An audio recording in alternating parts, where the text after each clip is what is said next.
Sveicināti! Man ir liels prieks šodien būt šeit Liepājā.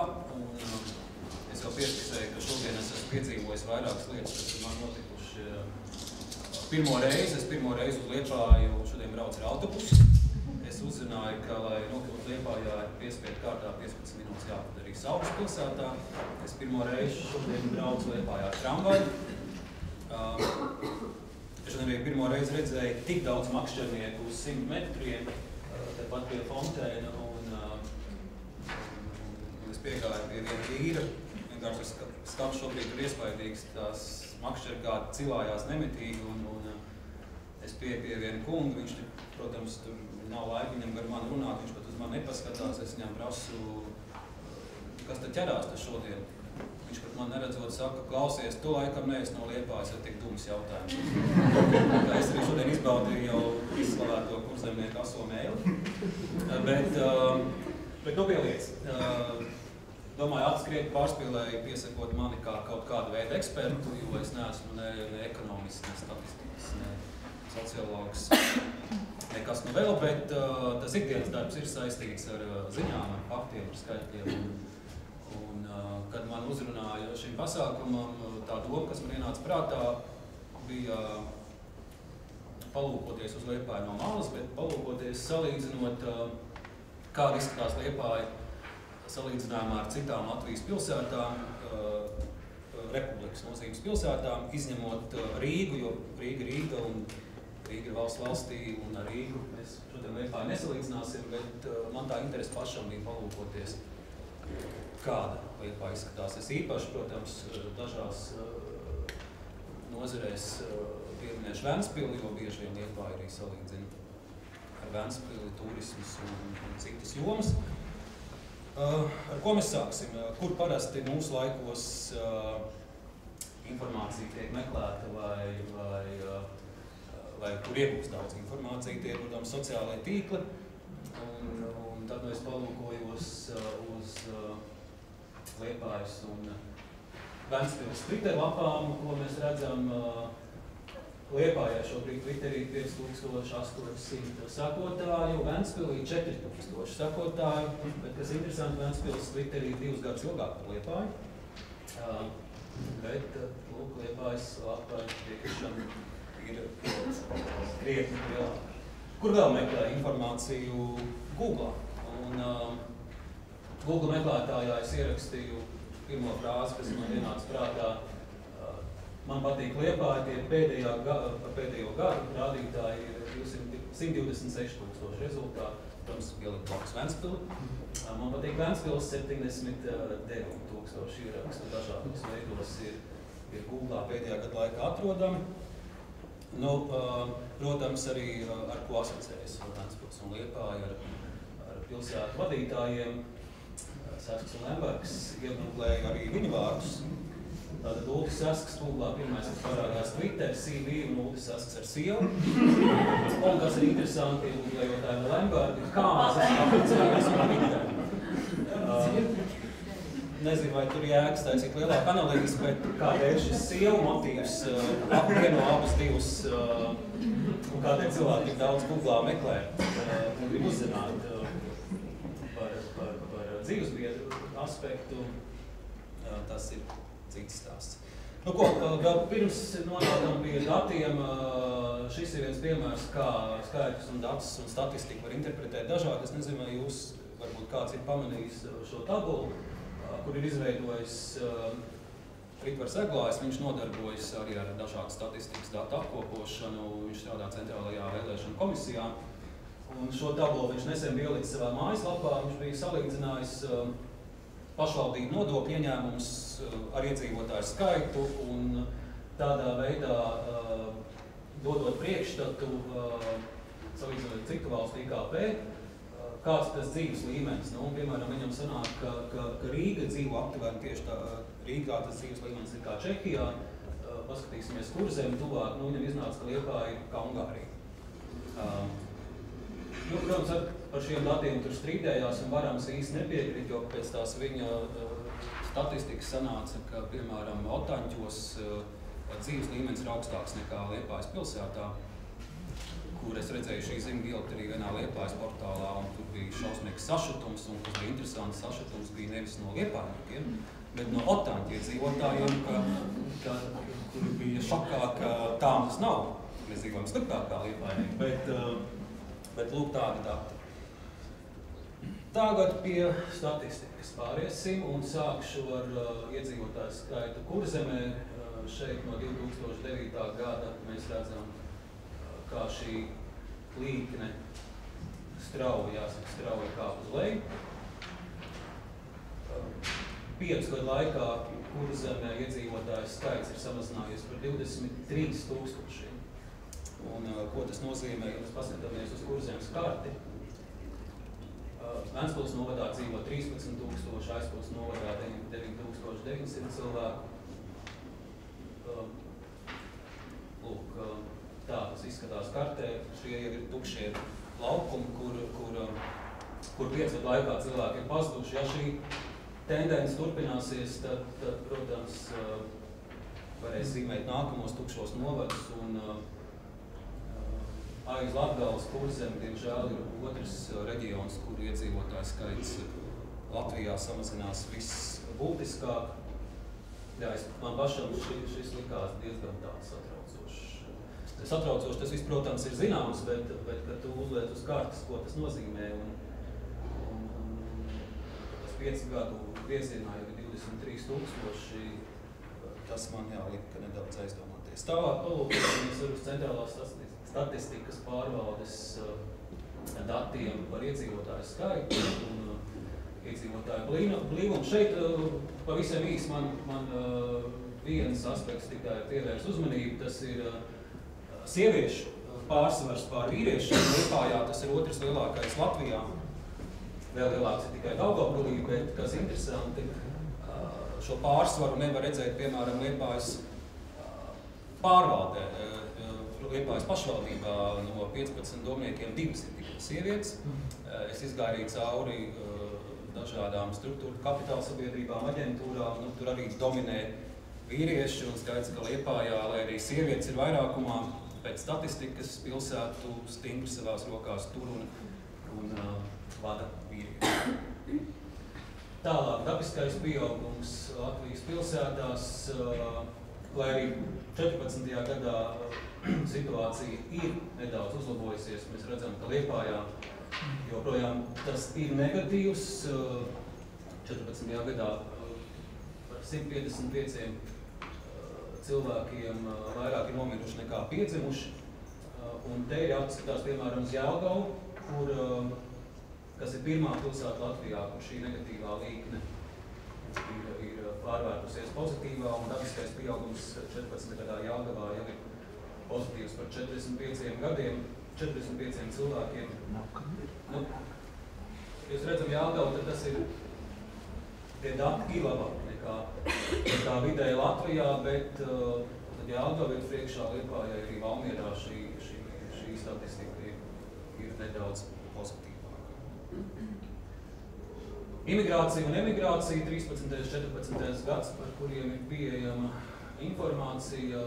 Protams, mūs vairāk interesē emigrācijas dati. Tad mēs redzam, ka visbūtiskāk gada laikā aizbraukušo skaits ir samazinājies Daugavpilī. Liepāja ir 2. vietā, par 300 cilvēkiem aizbraukuši mazāk nekā iepriekšējā periodā, bet ja mēs uz pozitīvo skatāmies, tad šeit ir Jēkabpils kā pozitīvais, kur jau ir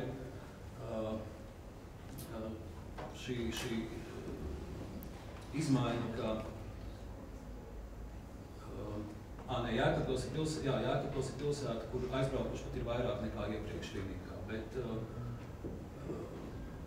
nezinu, kāpēc tieši Daugavpilī šī aizbraukušo skaits ir tik samazinājies būtiski, bet kas ir, protams, pozitīvi. Liepāja ir 2. vietā salīdzinot 13. un 14. gadu.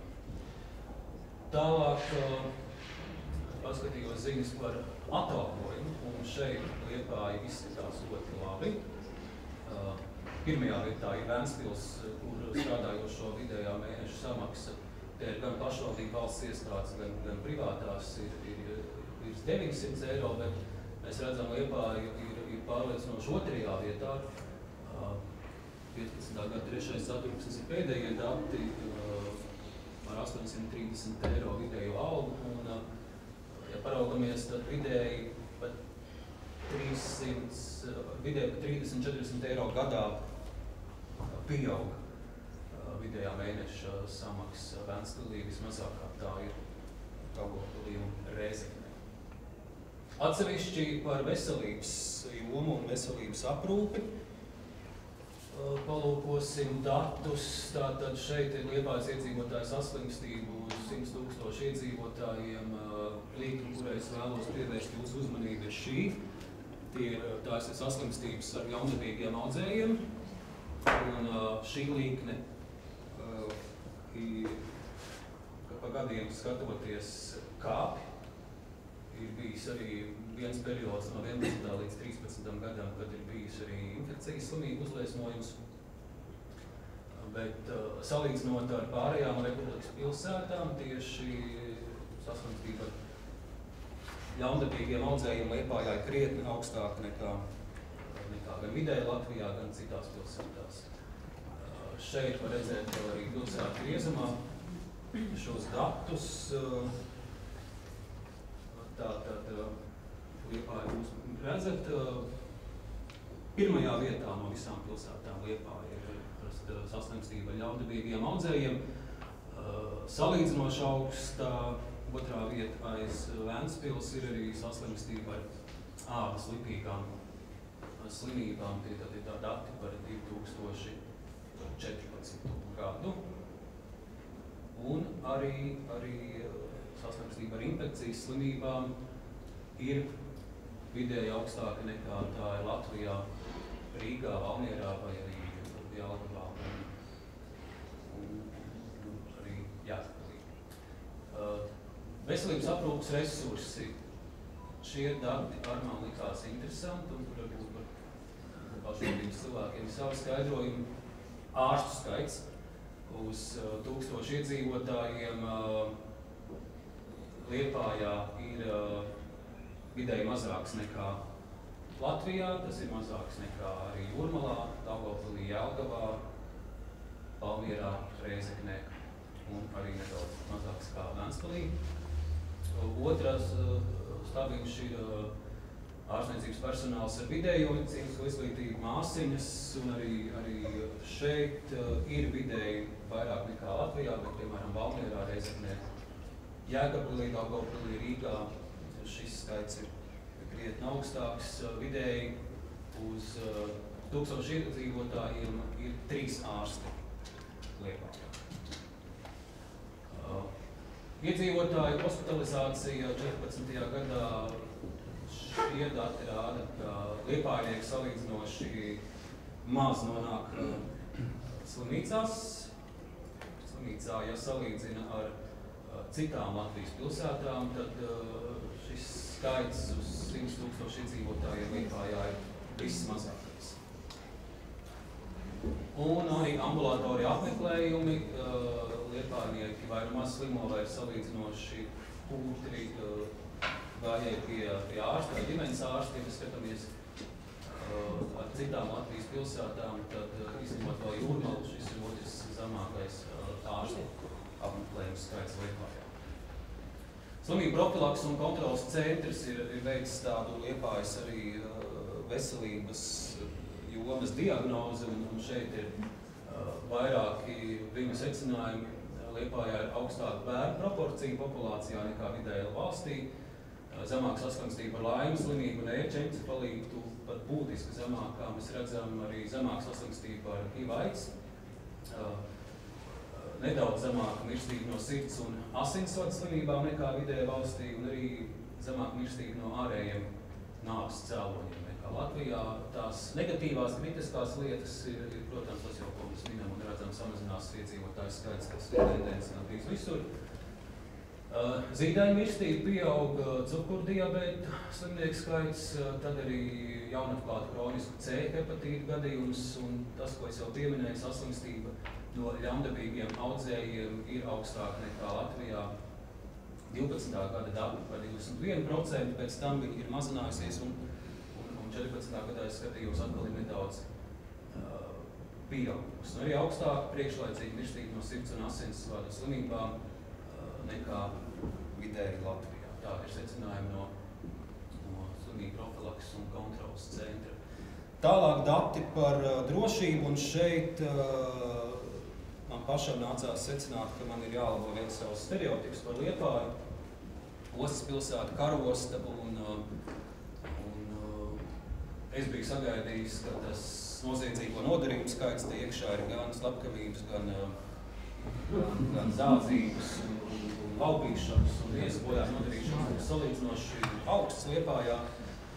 Protams, ja mēs raugamies uz šo stabiņu, tad tas ir pār 1000, un tas var likties daudz, bet ja mēs to sadalām uz 10 000 iedzīvotājiem, tad šeit Liepā izskatās ļoti labi.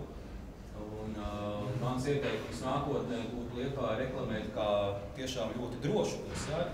Mēs šeit redzam, ka uz 10 000 iedzīvotājiem Liepājā ir vismazāk noziedzīgi nodarījumi, būtiski mazāk nekā Jēkabpilī, arī, ja mēs salīdzinām ar Ventspili, 14. gadu būtiski mazāk noziedzīgi nodarījumi Liepājā ir nekā Ventspilī. Tas bija tāds mans stereotips, kur man pašam nācās atcelt un apgāzt. Es tiešām biju gaidījis, ka tur kriminālā ziņā būs šausmu stāstu un vēdlēji, bet man par pārsteigumu, Liepāja ir droša pilsēta. Tālāk izglītības joma, paskatīsimies tos datus, kas mums ir pieejami no izglītības ministrijas, gan statistikas pārvaldes. Skolēnu skaits arī, es paņēmu laika periodu no 9. gada, kā tas ir samazinājies, un šeit mēs redzam, ka ir 2 pilsētas Latvijā, kur skolēnu skaits pēdējos gados ir pieaudzis, tā ir Daugavpils un Jelgava. Diemžēl Liepājā skolēnu skaits samazinās, un 5 gadu laikā tas saskaņā ar statistikas datiem ir samazinājies par 1080 skolēniem. Tā ir viena liela vidusskola, kas 5 gadu laikā skolēni pazuduši, skolēni vairs nav. Pēdējā gada laikā par 156 skolēniem ir mazāk 13. gadu salīdzinot ar 14. gadu, un tās arī 4-5 klases, kas jau ir mazāk palikušas. Tālāk arī, protams, var strīdēties par šo interpretāciju, bet tas šobrīd ir vienīgais avots, kur var salīdzināt Latvijas skolas, un skolēnu sekmes. Šis ir Latvijas skolu reitings 15. gads, lielās skolas. No tām Liepājas skola 37. vietā iekļuvusi Puškina vidusskola un 40. Liepājas valsts ģimnāzija. Tas, kas ir kontekstā ar citām Latvijas pilsētām, vispārējās Latvijas pilsētas, Daugavpils, Cēsis, Jelgava, Ventspils, Ogre, Jēkabpils, Valmiera, Madona, Tukuls, Rēzekne, viņas ir augstāk nekā Liepājas lielās skolas šajā Latvijas skolu reitingā. Nedaudz labāka situācija mazo skolu sadaļā šeit salīdzinoši augstajā 12. vietā Liepājas 8. vidusskola, arī 12. vidusskola seko un Čakstes 10. vidusskola. Tādi ir dati no skolu reitinga. Vēl par šie dati no tautas skaitīšanas, jo tie ir vienīgie, kas ir pieejami, kas man likās vienīgi tāds skaitlis, kur ja salīdzina Liepāju ar Daugavpili, kur Daugavpilī ir nedaudz vairāk cilvēku. Liepājā izteikts iedzīvotājs skaits tikai ar pamatu izglītību. Vismaz 11. gadā bija fiksēti 12 066. Salīdzinot ar pārējām Latvijas pilsētām, tas ir krietni vairāk. 19 cilvēki teikuši tautas skaitīšanā, ka neprot ne lasīt, ne rakstīt.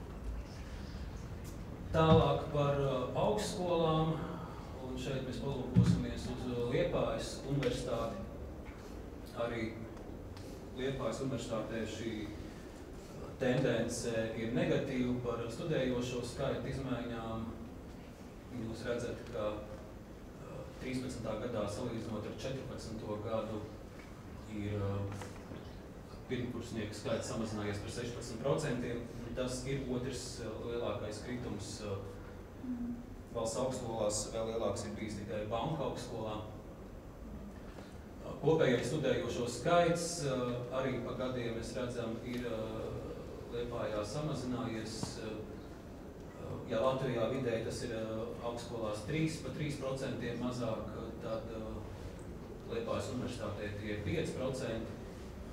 Es paskatījos universitātes mājaslapā, šie tātad ir paši pēdējie dati par to, kādas ir izmaiņas šajā mācību gadā, un vēl par 5% ir šis samazinājums arī šajā mācību gadā. Bet ir viena pozitīva tendence Liepājā, protams, ja skatās procentuāli, tad tas kāpums ir iespaidīgs, kā kompensēt studējošo zudumu. Viens variants, ko arī mēģina augstskolas, ir ārvalstu studentu piesaistīšana, un šeit Liepājai ir salīdzinoši veiksmīgs sekmes. Ja mēs paskatāmies 13. 14. gadā bija 6 ārvalstu studenti, tad jau gadu vēlāk tie ir 26, līdz ar to arī tik iespaidīgs kāpums, bet ja vidēji katru gadu 100 studenti mazāk studē, bet izdodās piesaistīt 20 ārvalstu studentus, tad tas ir viens veids, kā kompensēt studējošo skaitu kritumu. Vēl viena sadaļa būs tautsēmniecība īsi. Vēl viens mīts, kuru man pašam nācās apgāst, ja man līdz šim no tā viedokļa arī publiskā telpā šķita, ka Vēnspils ir tā, kas paņem visus Eiropas fondus un visu naudu, un pārējai kurzemē Latvijai nekas netiek. Tad man par lielu pārsteigumu paskatoties Finanšu ministrijas mājaslapā datus, es ieraudzīju, ka Liepāja ir tā, kas paņem lielāko daļu Eiropas fondu. Šeit ir visi 5 fondi ielikti visās iepriekšējos plānošanas periodos abos. Ja Vēnspilī tie ir pašvaldības administrēti projekti, ja Vēnspilī tie 172, tad Liepājai 424, pārliecinoši līderis arī pār citām Latvijas pilsētām. Salīdzinoši daudz projektu ir arī pabeigti un realizēti. Vienīgais, ko es pamanīju, un tad, varbūt pašvaldības cilvēkiem jāprasa, kādēļ tā. No tie, kas nav realizēti, man šķiet, ir kādi lieli projekti, jo tās naudas, kas ir bijusi iespējama, vismaz 100 miljonus Liepāja nav paņēmusi. Mēs redzam? Jā, to pašvaldības cilvēki varētu labāk izskaidrot, kas tiek projektiem un kādēļ, bet tik un tā iespaidīgs un labs rezultāts. Un vismaz es noteikti vairs šo mītu neturpināšu attīstīt, ka Vēnspils ir tā, kurai Eiropas fonda apgūšanā ir tā priekšzīme un veids vislabāk. Tālāk par ekonomisku aktivitāti vai uzņēmumu skaits uz 1000 iedzīvotājiem. Vidēji Liepājā tāds pats kā citās pilsētās, bet šeit ir labs piemērs Valmiera, kur valmierieši ir stabili un pārliecinoši līderi Latvijā. No šīs tabulas man likās interesanti, ka, ja salīdzina Liepāja ar Jelgavu, tuvu iedzīvotāju skaits, tad tas, kas man piesaistīja uzmanību, fondi nodibinājuma biedrības, kur Liepāja ir atkal pārliecinoši līderis ar dažādām nevalstiskajām organizācijām, salīdzinot ar citām Latvijas pilsētām. Arī nezinu, kāds ir izskaidrojums, vai te minēja, ka varbūt tās ir šīs māju apsaimniekošanas biedrības vai kā, bet tādas ir arī citās pilsētās. Bet jā, jebkurā gadījumā dažādām nevalstiskām organizācijām Liepāja ir absolūti un pārliecinoši līderis ar citām Latvijas pilsētām. vēl viens mīts, kur man nācās apgāzt par Liepāju un Ventspili salīdzinot, un šeit ir viena pozitīva tendence. Ja mēs skatāmies uz lūdzvietu skaitu, tad Ventspilī tas ir pat vismaz 100, vairāk nekā 100 lielāks nekā Liepājā, bet ar mazu pār 22,000 ir apkalpoti ārvalstu viesi Liepājā, un 22,085 un 22,055 ir Ventspilī. Kā te arī Liepāja ir nedaudz priekšā Liepājā, bet kas arī ir ļoti pozitīva tendence, ka, ja mēs paraugāmies uz ārvalstu viesu pavadītajām naktīm Liepājā un Ventspilī, tad ārvalstnieki Liepājā izvēlas pavadīt ilgāku laiku nekā Ventspilī. Nu, lūk, protams, atsevišķi sadaļa ir par bezdarbu, bet saistībā Liepājas metalurgu par to ir ļoti daudz runāts, un arī tie bezdarba skaitļi nemitīgi mainās.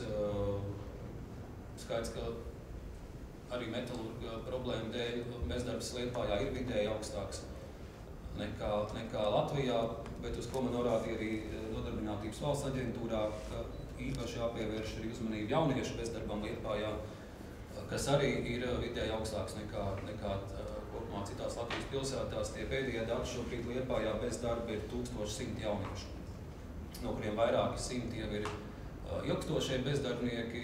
Tā statistika, protams, nedaudz mainās vasaras laikā, kad ir sezonas darbi, bet vismaz 1000 jaunieši, tie ir cilvēki vecumā līdz 29 gadiem. Ventspilī, Liepājā ir šobrīd bez darba. Nu, lūk, vēl kas man būtu sakāms. Jā, vēl viena tikai bilde. Ja mēs pieminam drošību un turismu, tad es arī varu secināt, ka Liepāja ir droša vieta arī turistiem, un es pats katru vasaru, varbūt nesenāk, bet vien iespējams cenšos atbraukt uz Liepāju, un tās Liepājas braucieni man nav tik bieži, tāpēc man ir sava statistika, un ja man tā nekļūdās, tad šī ir 11. reize, kad es esmu Liepājā. Bet man katru reizi ar kaut ko paliek atmiņā, vai tas būtu teātra apmeklējums vai kas cits. Un kaut kādi spilgtī momenti vai kaut kādas lietas, kas kā fotogrāfijas saglabājas. Un šeit ir viena fotogrāfija no pagājušās vasaras, kas arī apliecina, ka Liepājā var justies droši. Tā ir Liepājas pludmale un pārtiepšanās kabīne. Un vienkārši es tur iegāju iekšā un skatos, kāds jau bija vai nu atstājis savas mantas, vai aizmirs vienkārši, varbūt tas tā Liepājā ir droši, atstāt savas mantas, doties nopeldēties, pēc tam nāk atpakaļ un paņemt. Tas tādai mazai nenopietni atkāpēji. Liels paldies jums!